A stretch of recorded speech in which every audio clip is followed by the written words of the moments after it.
mga idol, ito yung talaba. Naamoy ko pa lang, parang hindi ko na siya kayang kainin. Alam mo yung amoy ng dagat.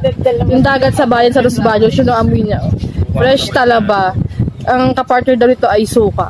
So, kain tayo mga idol. Tignan natin kung kakayanin pag social lemon. So, nakain ito. Pag social kasi lemon. Ngayon kapag ka sa mga mahihirap, ganyan, sa mga dip-dip na ano, ano lang yan, kalamansi, saka suka. Suka kalamansi. Naamoy ko, grabe, hindi ko lang kakayanin. So, ayan mga idol, syempre, spoiled kami sa may-ari ng ano, Tambay, Ilongga. Nagbigay po sa amin ng talaba. Ayan, first time ko makakatikim ng talaba.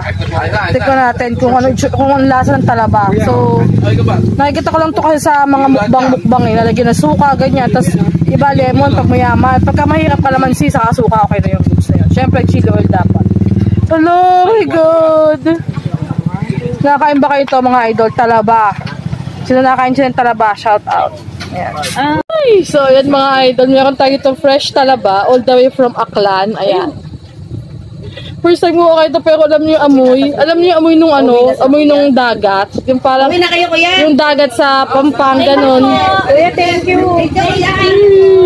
Ganun yung amoy yung tatakot ako. Pwede bang maliit muna? Kasi hindi talaga ako nakain ng talaba eh. Maliit muna. Sayang kuya, di nyo makabutan yung last full show. Bye-bye! Bye-bye! Bye-bye po! Ingat po kayo mga taga-bae. Ayan. So ito mga idol. Paano ba kakainin to, be? Hindi kasi ako maalam. Ano mo muna ng kutsara mo, yung ikat-cut mo na siya. Yung ikakat ko siya or yan, yung dagalin mo na siya para di ka na may mahirap. Diba yung hugasan pa itong hindi na hinugasan.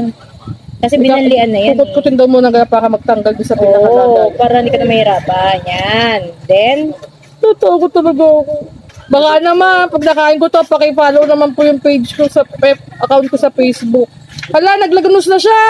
oh, lagyan mo na suka. Nagdurog-durog na yung katawan niya. Kasi sobra ka naman. Nurture mo, girl eh. Ayoko na to. Ito na lang isa. Kasi yung katawan niya, nagdusok-dusok. Gilid-gilid lang kasi, wag naman. Kasi nga, hindi ko nga matanggal eh. Kasi kinakamay kasi ang hindi kasi. Sorry, first time nga kumain, di ba? Saan ka pa nakakita ng talaba na dito sa akin. So, lagyan daw ng suka. Natawan ako ng mga anak niya eh. Hindi kasi ako nakain talaga nito.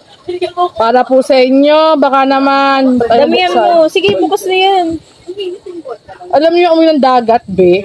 Yun ang amoy niya, legit. Damihan mo. Damihan ko daw yung suka. Kasi hindi kasi mayaman na, kaya suka lang. Hindi kaya, walang lemon. Iba kasi walang lemon. Lemon talaga.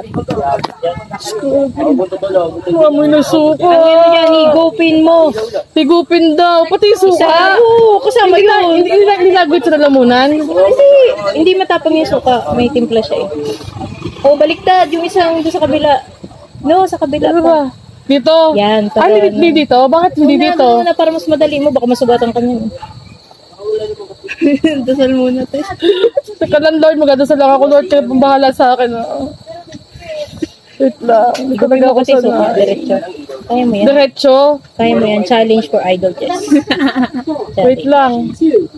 Kakainin ko na para sa inyo. Yan! Yuhuu! Hindi ako dahil ka.